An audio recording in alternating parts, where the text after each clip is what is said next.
voudrais, dans le sillage des propos du président Ousmane Sonko, saluer les leaders et tous ceux qui, à un titre ou à un autre, participent à cette rencontre d'échange entre le candidat que je suis et le leader Ousmane Sonko, qui est notre leader à nous tous. Je voudrais, dans le même sillage, m'incliner devant la mémoire des disparus et prier pour le repos de leur âme et pour la miséricorde d'Allah Tout-Puissant sur eux. Je voudrais attester aussi et rendre un hommage appuyé à tous ces frères qui, dans les geôles du pouvoir, pendant des mois, souvent des années, ont supporté avec dignité le poids de l'épreuve.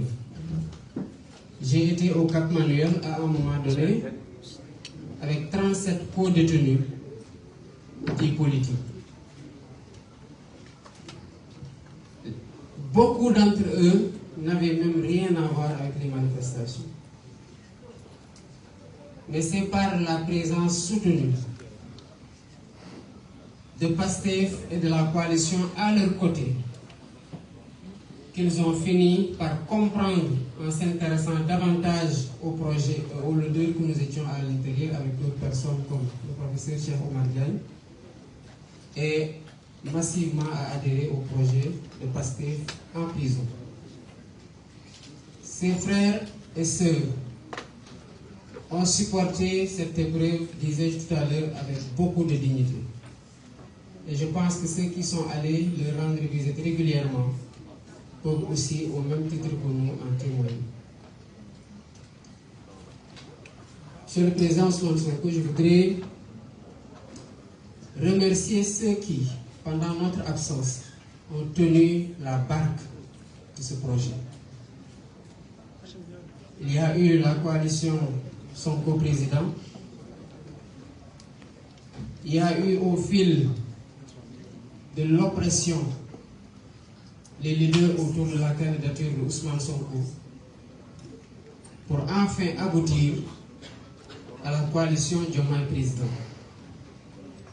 Mais nous nous rendons tous compte que c'est le même fil conducteur qui a abouti à cette coalition qui est aujourd'hui la plus forte dans le cadre de cette présente élection.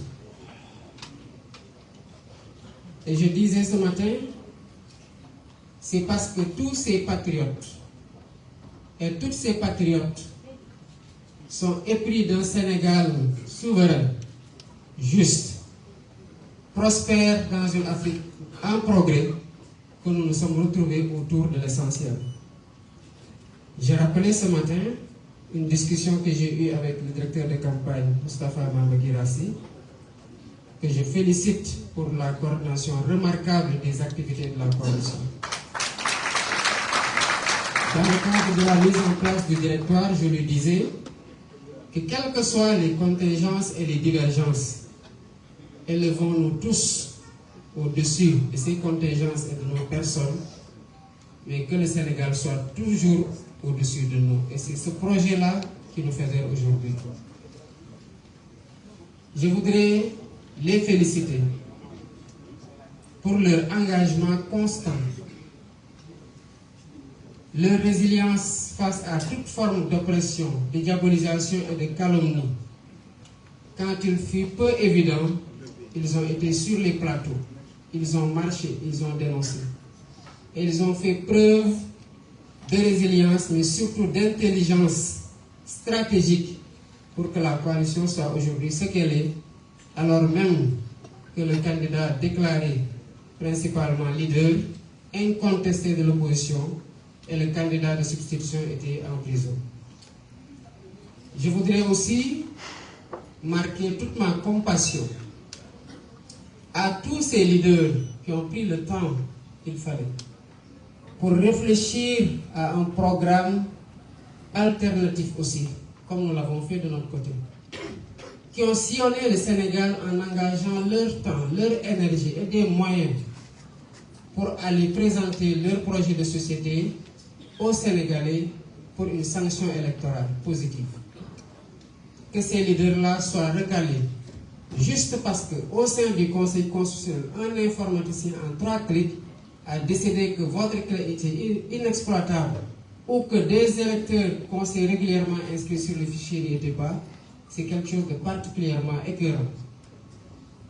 Et j'y reviendrai tout à l'heure, nous devons tous nous dresser pour qu'on puisse dire au soir du 24 mars 2024, plus jamais ça au Sénégal. Monsieur le Président, vous avez tantôt évoqué des contacts.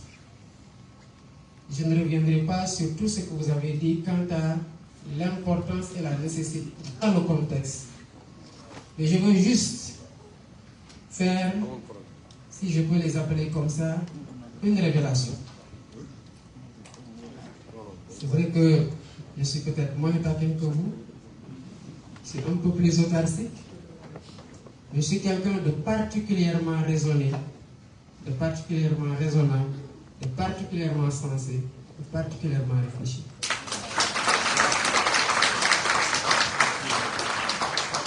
Après les événements de mars 2021, Monsieur le Président Sonko, vous pourrez en témoigner. Je vous suis venu vous voir quand le président Macky Sall était en train de dire ce qui s'est passé au Sénégal ne se reproduira plus. Et que les jeunes sur les réseaux sociaux lui disaient, si tu refais ce que tu as fait, on fera pire.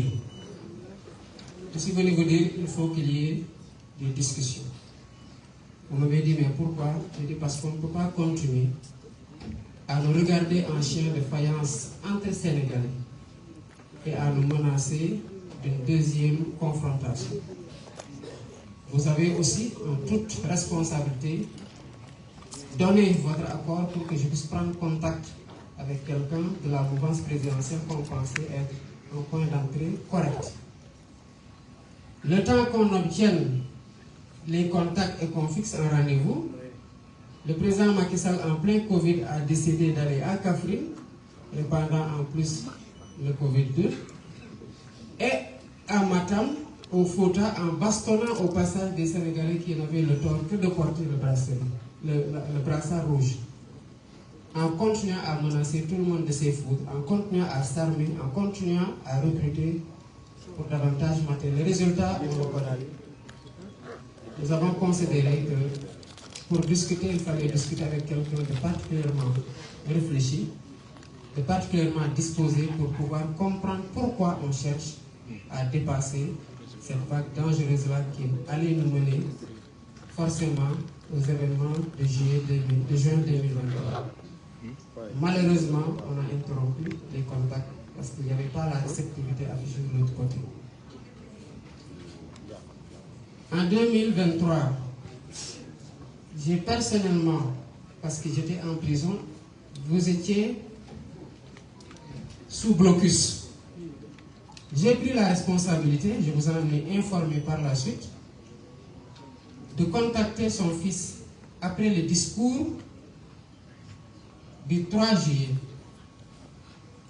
pour lui dire, à partir du moment où votre papa a décidé de ne plus aller aux élections, vous êtes la seule personne à pouvoir l'aider à sortir par ce qui reste de la grande porte. Et que tous ceux qui veulent être candidats aujourd'hui vont l'encourager à continuer la répression. Il s'en est rendu compte trop tard pour essayer de rétropédaler, appeler à l'apaisement, mais le mal était déjà fait. Les morts ne reviendront pas. Les amputés ne retrouveront ni leurs bras, ni leurs jambes. Les éborgnés ne retrouveront pas leurs yeux. Et on a toujours des malades qui sont évacués à l'étranger du fait de cette répression aveugle. Je n'ai pas été écouté. Au contraire, qu'est-ce qu'on a dit?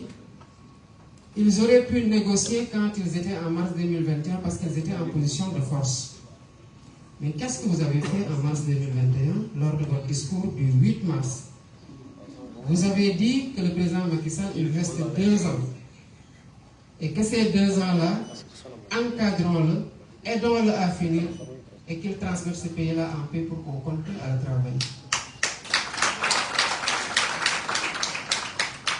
Il y a une autre chose qui a été dit, puisque nous sommes dans des moments dits de décrispation et qu'il n'est plus notre adversaire, je pense qu'on peut même ne pas aller dans ces relations-là. Juste pour dire que, à quel point moi je tiens à la concertation et au dialogue. Et cela a été tout le temps la posture de Pastef, de continuer à entretenir ce dialogue-là, si tant est que les conditions de sa tenue obéissent à des règles et à une logique de sincérité qui vont aboutir à des conclusions qui seront convenues, consensuelles, appliquées par toutes les parties prenantes. On n'a pas été écouté à temps et on aurait pu faire l'économie de ces balafres sur le visage, sur l'image de la démocratie sénégalaise, de frères et sœurs incarcérés dans des conditions extrêmement difficiles, de morts qui ne reviendront jamais, de traumatisés et de blessés qui garderont les séquelles à vie. Voilà Bassirou Diomaye Faye en toute discrétion aux côtés de Ousmane Sonko dans le cadre du projet que nous portons tous aujourd'hui.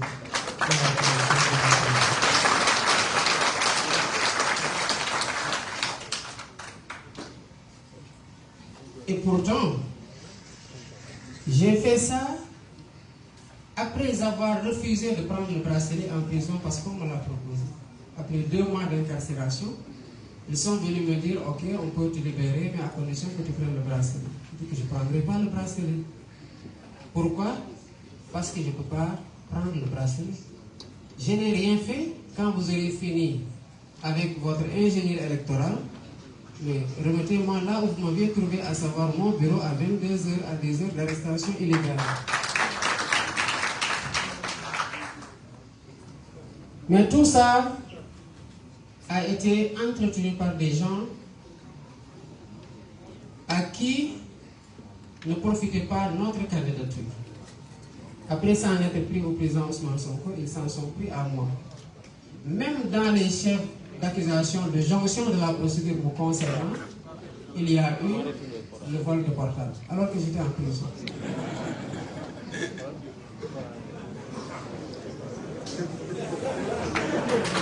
Nous avons le portable.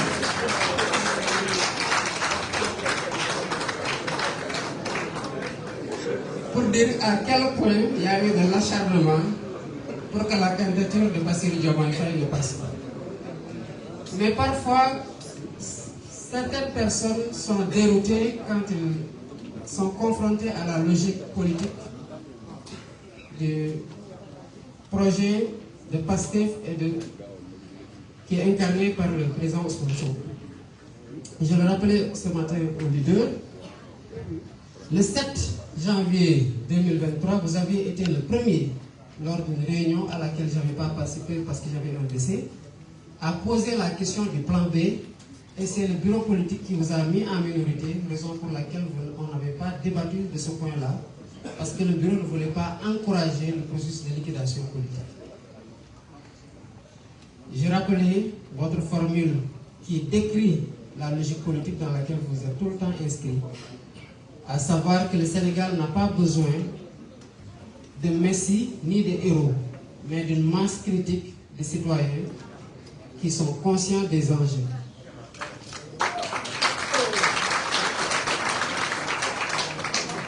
Puisque vous êtes un Diola et qu'il y a toujours quelque chose qui reste,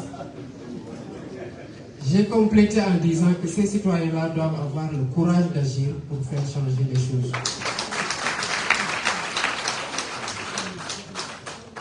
Président, vous m'aviez dit de ne pas parler de Amadou Ba. Mais comme généralement je suis têtu et qu'on n'est jamais d'accord, même si nous sommes toujours ensemble, je voudrais juste vous compléter. Je crois que j'avais fait un texte que j'avais appelé Bastradamus, prédiction tirée du DAC politique. Je crois que tout ce que j'avais prédit dans ce texte-là, c'est presque réalisé. Alors, quand vous avez quitté le syndicat, vous nous avez transmis à Amadou Ba.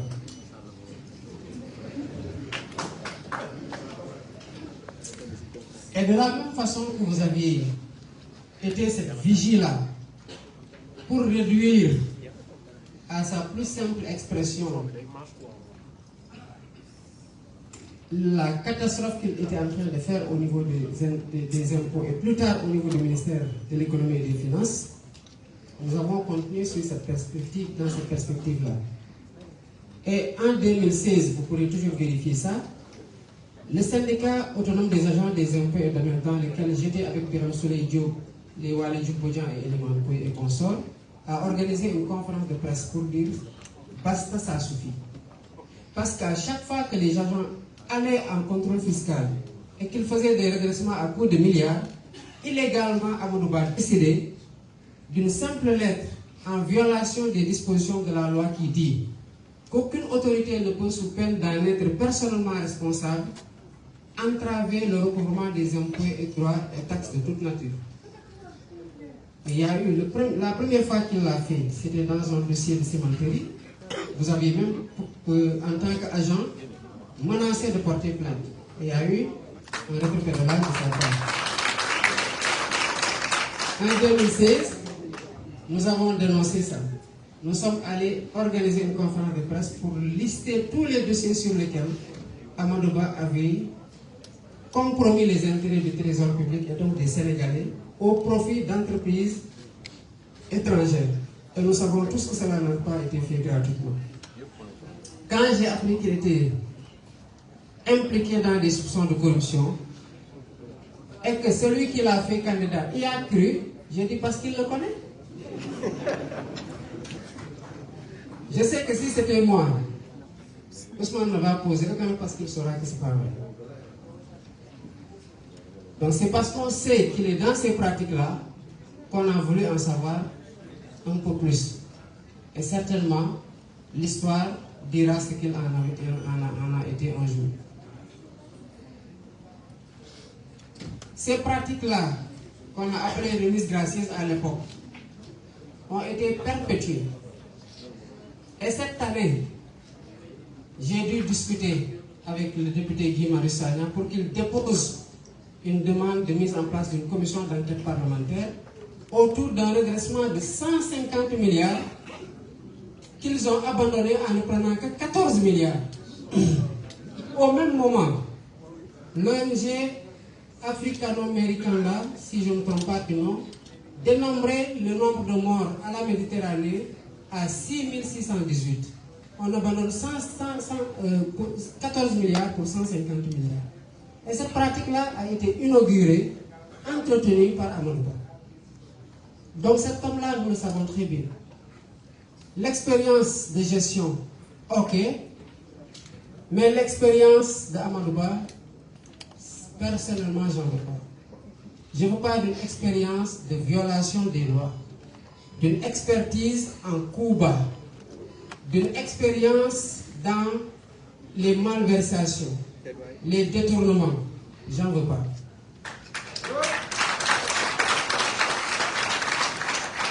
J'ai décidé, pendant 15 ans que j'ai été aux impôts, d'être un fonctionnaire orthodoxe, vertueux, sérieux et compétent au service de mes collègues dans le cadre de l'engagement syndical où j'ai contribué grandement à améliorer les conditions de travail et de vie. Il y a encore plus grave nous concernant. Quand vous nous avez légué le projet de réforme du système de rémunération aux impôts et qu'on a achevé la réforme et qu'il était question de transférer le projet au ministre du budget d'alors, Abdoulaye Diallo, qui avait dit si vous entendez, si ça arrive ici, je vais signer. Amadouba n'était pas pour la réforme, mais il ne pouvait pas résister au syndicat et à la demande interne de la DGID. Qu'est-ce qu'il a fait? On lui a mis la pression parce que le ministre nous avait dit, j'ai pas reçu. On l'a interpellé, il a dit, j'ai transmis. Sous notre pression, vous savez ce qu'il a fait? Il a fait une fausse lettre de transmission antidatée, numérotée, signée de sa main pour nous la donner. Quand on a vu les chiffres la numérotation par rapport à des lettres antérieures qu'on avait échangées et à la date, on a su que ce n'était pas vrai. Et demander aux agents des impôts et domaines à cette époque-là, à savoir en 2014, ils vous diront qu'on avait même attaqué ça dans l'intranet de la DGID. Il y a encore pire, mais je m'en arrête là. Le projet pour lequel vous avez fait le choix, qui entre en droite ligne de votre logique politique. Vous n'avez jamais mis en avant votre propre personne. Au-delà de l'épisode du 7 janvier 2023, je me rappelle, quand on a reçu la JPS un jour et que les jeunes disaient que nous donnerions notre vie pour toi, vous lui avez dit non, personne ne doit mourir, parce que si même je n'étais pas là, vous devez être en mesure de continuer le projet. Et il y a eu chaque fois d'autres épisodes où vous avez mis le projet en avant, vous êtes mis en retrait pour montrer à tous ceux qui gravitaient autour de l'organisation que l'important, ce n'est pas la personne. Comme vous l'avez dit tout à l'heure, l'important, ce n'est pas vous. L'important, ce n'est pas vous. Et si ça ne tenait qu'à ça, ces braves hommes et femmes qui sont aujourd'hui regroupés autour de la coalition Diomaye n'auraient pas continué le formidable travail qu'ils ont fait pour maintenir le bateau à flot pendant que nous étions empêchés, pendant qu'on nous avait mis toutes les restrictions à Saint-Canon, qu'on nous a interdit de téléphoner pour parler de politique, pour citer mon cas. Ce projet-là ne doit pas accepter qu'autour de certaines questions, qu'il y ait des tabous. On ne peut pas, 63 ans après, avoir la peur d'adresser des questions qui nous concernent et qui sont un pan important de notre souveraineté, à savoir la souveraineté monétaire. Il n'y a pas de souveraineté comme nous le voulons en réclamant ou en nous battant pour un Sénégal souverain, juste et prospère dans une Afrique de progrès s'il n'y a pas de souveraineté monétaire. Les gens qui sont choqués, il y a deux candidats principalement, et ils font les choquer non pas parce que la proposition les heurte sur le plan de la scientificité ou de la technicité, mais c'est parce qu'ils veulent rassurer leur maître. Et c'est ce que vous disiez tout à l'heure. Donc nous devons être en mesure aujourd'hui de chercher les voies et moyens dans le cadre de la CEDEAO ou de l'UEMOA, comme vous l'avez dit dans votre livre Vision, Solutions pour un Sénégal nouveau, qui sous-tendait aussi le projet. Mais aussi, quand on ne pourra pas convaincre nos partenaires d'aller dans le sens qui est le meilleur pour nous tous, on ne peut pas indéfiniment renoncer à acquérir ce pan extrêmement important de nos souverainetés, et surtout particulièrement intéressant sur le financement de notre économie. C'est pour ça que dans le sillage de la proposition qui a été faite en 2019, on a repris cette proposition.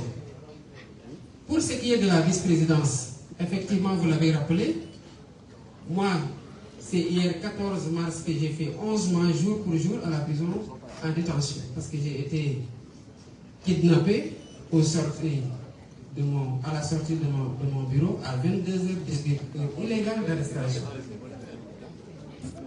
Le 14 avril 2023. J'ai fait 11 mois jour pour jour. Et hier, 1 mois, 15 jours hier, ils sont venus me dire, bon, ok, maintenant on va réduire tes visites, mais tu ne pourras plus appeler pour parler de politique. Mais comment voulez-vous qu'un candidat à la présidentielle ne parle pas de politique quand il appelle au téléphone? J'ai un directeur de campagne, j'ai un mandataire auprès du Conseil constitutionnel, j'ai un autre représentant auprès du Conseil constitutionnel, j'ai un porte-parole, j'ai des leaders dans ma coalition, j'ai des leaders avec lesquels je dois entrer en contact pour étoffer ma coalition. Vous me dites que je ne parlerai pas de politique. Je parle de quoi alors? Non, si vous pouvez maintenant juste appeler la famille pour voir comment ils vont, on vous donne le téléphone, mais à défaut, on ne donne plus le téléphone. La seule option sur laquelle vous avez une maîtrise, c'est de ne pas vous donner un téléphone. Et si vous me donnez un téléphone, je parlerai de ce qui m'intéresse actuellement, et c'est ma candidature, et c'est une activité politique, parce que je suis là pour des motifs politiques. Donc, il y a des points sur lesquels on n'a pas pu particulièrement comme on l'avait fait en 2019, discuter à bâton rompu entre vous, le candidat que je suis, d'autres personnes et même les leaders, pour pouvoir les moduler comme on l'aurait souhaité. Mais sur le plan de l'idée générale, compte non tenu de toutes contraintes qui peuvent intervenir ultérieurement ou dans le processus, je pense qu'on est sur la même ligne directrice sur laquelle nous voguons depuis notre entrée en politique. Et c'est quelque chose que nous partageons, je crois que dans notre large majorité, avec les leaders qui sont de ce bord-là, qui sont d'autres bords politiques, et qui partagent le même idéal démocratique que nous, et le même idéal souverainiste que nous. J'ai entendu des gens dire que le poste de vice-président est taillé sur mesure pour le président Ousmane Sonko.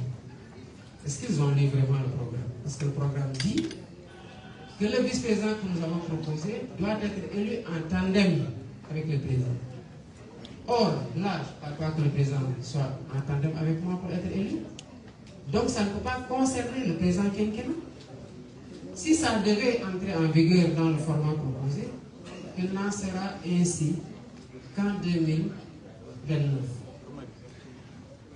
Et dans ce cas-là, il serait le fruit de larges concertations. Parce que moi, je croise le dialogue quand il est franc, sincère, et quand il a un objectif à partir duquel on veut tirer quelque chose de consensuel pour être dans une dynamique progressiste pour ce pays-là. Alors, quand les deux politiques réussissent. Mais, ce qu'il y a à comprendre, et ça, on n'attendra pas 2029 pour le faire. Dans le diagnostic de tous nos programmes, et cela a été ressorti en 2013, où nous n'étions pas encore en politique. Le projet de réforme, la Commission nationale de réforme des institutions, la CNRI, a rendu ses conclusions en décembre 2013. En ce moment-là, je pense qu'on était dans l'écriture des statuts de PASTEF, parce qu'on a fait l'Assemblée générale de PASTEF le 4 janvier 2014. Donc, pendant que la CNRI faisait observer que le président de la République au Sénégal concentre trop de pouvoir et écrase tous les autres pouvoirs, on n'était pas encore en politique. Donc ce constat-là, si 10 ans après, on le partage aujourd'hui, de sorte à devoir chercher à y remédier, et c'est parce que ceux qui sont là n'ont pas pris en charge les conclusions de la réforme, de la Commission nationale de réforme des institutions. Et on se rappelle tous de ce qu'il avait dit quand il l'a reçu. Je ne prendrai que ce qui m'intéresse. Il nous faut donc réduire les pouvoirs du président de la République. Et si on a un candidat qui va être transparent, qui n'attend pas d'être élu pour supprimer un poste de Premier ministre, pour le reconduire après, mais qui dit que dans la perspective de la réduction du pouvoir du président de la République, même si la Commission nationale de réforme des institutions dit simplement au sein de l'exécutif qu'il faut rééquilibrer les pouvoirs. Parce que l'institutionnalisation du gouvernement dans la Constitution de 2001 même procédait de cette logique-là, de renforcer le pouvoir, le gouvernement, et de rééquilibrer un petit peu avec le président de la République. Ce qui n'a pas été fait. Donc, il propose qu'il y ait ce rééquilibrage-là entre le président de la République et le Premier ministre. Donc, s'il y a quelque chose qu'on aura à nous reprocher, en tant que président de la République, ce sera de nous délester de beaucoup de pouvoir pour rééquilibrer avec celui qui sera le Premier ministre sous mon magistère. Mais je disais qu'il fallait aller plus loin. Et c'est effectivement parce qu'il n'y a pas eu ces échanges-là qu'on n'a pas, qu'il y a des aspects que vous avez relevés tout à l'heure avec pertinence qui n'ont pas été ressortis. Mais la logique reste qu'il faut réduire les pouvoirs du président de la République. Donner plus de prérogatives au Premier ministre pour lui permettre de conduire correctement ses missions, de remplir correctement ses missions, et surtout de mettre un terme au fait que le président de la République écrase de tout son poids les autres pouvoirs, à savoir le législatif et le judiciaire.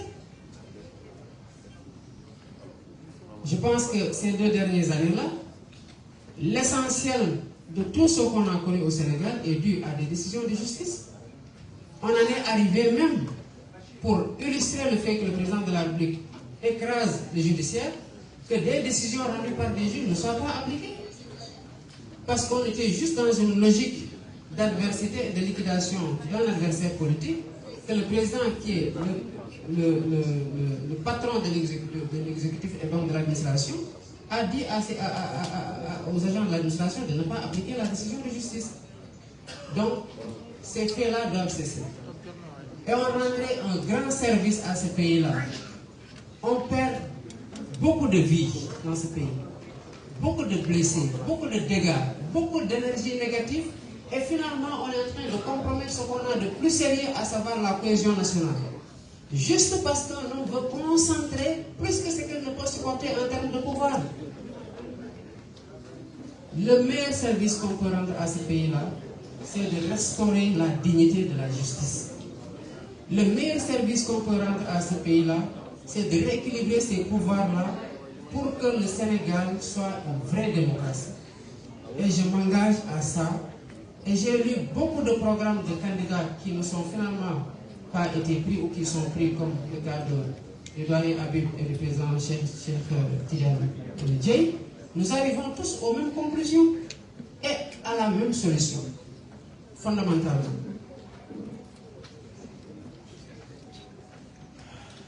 Les autres aspects, c'est aussi le foncier, où on a eu une commission nationale de réforme foncière, où les conclusions ne sont pas appliquées par un manque de courage politique. On oublie que les ressources ne sont pas simplement les ressources extractives ou minières, et que les ressources ne sont pas simplement les ressources financières qu'on peut tirer en levant des impôts. Le foncier, c'est une ressource extrêmement précieuse. L'ensemble des candidats aujourd'hui veut bâtir son programme économique sur l'agriculture. On ne pourra jamais faire ça avec la loi sur le domaine national qui dit que les terres n'appartiennent à personne, qu'on ne peut pas valoriser, qu'on ne peut valoriser auprès d'aucune banque. Aucune banque ne s'engagera à financer un projet agricole quand la terre est un bien qui n'appartient pratiquement à personne. Pas possible, tous les banquiers vous le diront. Donc les réformes foncières que nous entendons mener pour soutenir cette agriculture-là et la financer convenablement, mais c'est cette réforme foncière-là qui doit octroyer des titres fonciers à des coopératives d'exploitation, et vous l'avez déjà annoncé dans votre livre Solutions pour un Sénégal nouveau, à savoir les petites exploitations familiales. Et c'est un modèle qui a réussi un peu partout, notamment au Vietnam ou dans d'autres pays. Sans cela, il n'y aura pas de souveraineté alimentaire dans ce pays aussi. Et nous continuons toujours à rester sur ce fil conducteur-là de la souveraineté de notre pays, pour lui garantir une prospérité et en réformant les institutions pour qu'on ait une justice véritable dans ce pays-là. Il y a un autre point, et c'est sur ce dernier que je vais m'arrêter parce qu'on ne pourra pas faire des tours sur certains aspects du programme. C'est le point qui a trait à l'hydraulique rurale. Moi, je le sais pour l'avoir vécu. Quand j'étais étudiant, on n'avait pas de robinet chez nous. J'étais à l'ENA. On a pris notre bourse là qui avait augmenté par rapport à l'université. Et à un moment donné, on les a payés d'un coup. J'ai pris ça, je suis allé creuser pour avoir un robinet chez nous. Et à partir de ce robinet-là, d'autres ménages qui n'avaient même pas ces ressources-là se sont branchés. Ils ont eu accès à l'eau potable, qui leur évite énormément de maladies. Mais depuis qu'on a fait les délégations spéciales sur l'eau, moi je paye plus d'eau dans la facture au village que ce que je paye à Dakar. Alors qu'il y a plus de ressources à Dakar que dans les villages là qui sont totalement paupérisés. Donc il nous faut aussi revoir la gestion de l'hydraulique rurale, parce que les ménages dans les milieux ruraux sont en train de souffrir terriblement. Je pense qu'il y a beaucoup d'aspects de notre programme que vous avez vu. Je sais que vous en êtes d'ardents défenseurs parce que de la prison, j'ai pu suivre vos débats. Pas plus tard, avant-hier, je suivais avec délectation Abdourahmane Diouf, le président Abdourahmane Diouf, plus El Malick Ndiaye. Et hier, avant de sortir, on avait déjà commencé à regarder notre doyenne Aïda Mbodj et le doyen Habib Sy. Et je vois que partout, vous avez tous été d'excellents défenseurs de ce programme-là. Et cela atteste simplement d'un fait, pour conclure, c'est que nous tenons tous sur la même corde. C'est ce projet qui nous fédère tous et qui doit sortir le Sénégal de ce désespoir-là qui envoie ses enfants par milliers mourir dans les vagues de l'Atlantique. Je vous remercie.